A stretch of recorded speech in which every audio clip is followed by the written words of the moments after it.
There will come a time in your life where you might stand at a crossroad faced with a decision to make. Whatever you choose in that moment will impact your life for the rest of your life. It could mean the difference between life or death. Funny thing about those types of moments is you usually don't know you're having one until many years later, after the fact. And that is exactly what happened to me as I sat at my kitchen table across from a Department of Human Services worker. Let me take you back to the beginning. I was a happy, normal baby, dreams and aspirations like everybody else. I loved animals and music, and I wanted to be either a singer, a famous singer, or a veterinarian. However, life had other plans for me. I was raised in a very dysfunctional environment. My dad was an alcoholic. My mom abused pain medication. She had an undiagnosed medical illness and mental illness, and you never really knew what you were facing when you walked into the house. I had uncles that dealt and manufactured illegal drugs. And as you can imagine, there was abuse everywhere, and I suffered every type of abuse that you could picture in your mind. Now, I'm not trying to make a terrible, oh my God, it was terrible, but you need to understand that this is what a little girl faced. And I'm sure you can picture how hard it would be for you as a child, for the people who are supposed to take care of you that can't even take care of themselves. Slowly but surely, I turned into a teen that started to experiment with drugs and alcohol. And I soon found out a quick way to ease the emotional pain that I was dealing with as a kid is to get high. You know, became a teen that started going out with friends, hanging out. We had parties by the track. We'd drink and get drunk. And then weekends turned into all day long, all during the week.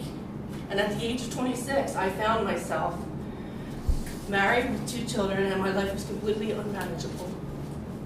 And that's how I ended up at that table with the DHS workers sitting there.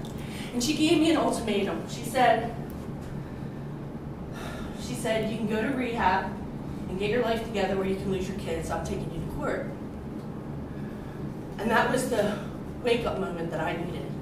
I was terrified with the idea of losing my children. My life was completely unmanageable, and to tell you the truth, they should have taken my kids off me at that moment.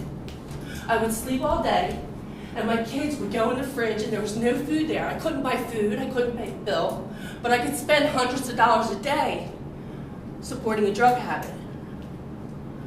You know, it's not that I was a bad person, I was a sick person. I knew that what I was doing was wrong. I knew that there was a better way. I knew that my life was unmanageable, but I didn't know how to fix it. And I took the help that that woman at the table offered me that day, and I went into rehab. Sorry about my voice. In rehab, I made my first AA meeting, and that's when something happened. Today, I believe that God works in mysterious ways. And in that meeting, a woman sat, and she told a story almost identical to mine. The only thing different was she hadn't used a drug in 20 years. She hadn't had a drink in 20 years. And at that time, I couldn't fathom not waking up and getting something because I would be sick. And I listened to her, and I listened to what she told me because I wanted to know how she had done it. And she told me that she started going to AA. And in the AA meetings, she heard about praying. And she started going up to people and asking them. She would go to people that had relapsed and ask them why they had relapsed. And they said they hadn't prayed that day and asked God to keep them sober. And that was it. I started praying and asking God to keep me sober. My prayer turned into a very simple prayer. You know, and this is things that I learned in AA, things that I learned in recovery. I just say, God, take me in your hands. And I imagine myself as a piece of clay being molded by God. Mold me into what you want me to be so that I can be a testament of what your love can do in somebody's life if they are willing. And I started praying that every day. And I relapsed. Does that mean God forgot me? No, my understanding of God today is sometimes I need to be beat over the head before I find a lesson done, you know? But I kept coming back, like the people in the meetings told me to. And eventually, I got a month, and then I got a year, and then I got 5 years, and then I got 10 years. And not only the time of not drinking, or that's huge to an addict or an alcoholic. You know, not only that, I started to become manageable. You know, my thinking changed, my thoughts changed. God started molding me into what He needed me to be. And you know what? He had a much better plan than I ever had. Today, my life is beautiful. I'm not saying I don't have problems. I'm raising 2 kids on my own. Let's rewind back to where I was 20 years ago. I'm raising 2 kids on my own. My credit score is actually good, which is crazy. You know what it's like today, right? I pay my bills. There's food in my fridge. But not only that, like I'm going back to school.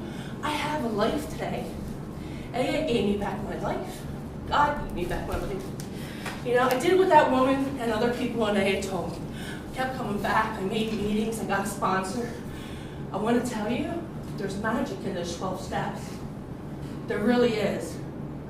You know, I don't have time to explain what the 12 steps are to you, but believe me when I tell you that those 12 steps do work. There's magic in those. They have 12-step programs for everything. You can go to 12step.org. They have 12-step meetings for emotional people. They have 12-step meetings for sex addicts. They have 12-step meetings for anything that you can imagine, neurotics. There is magic in those 12 steps. Whew. This is a pretty personal and intimate story. And you may be wondering why I chose this topic for my tribute speech.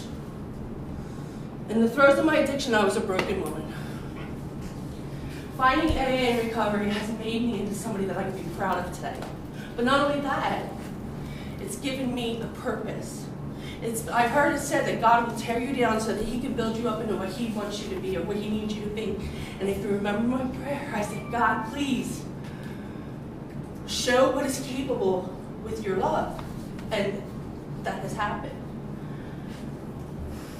Do you remember when I said that that decision can be a difference between life and death?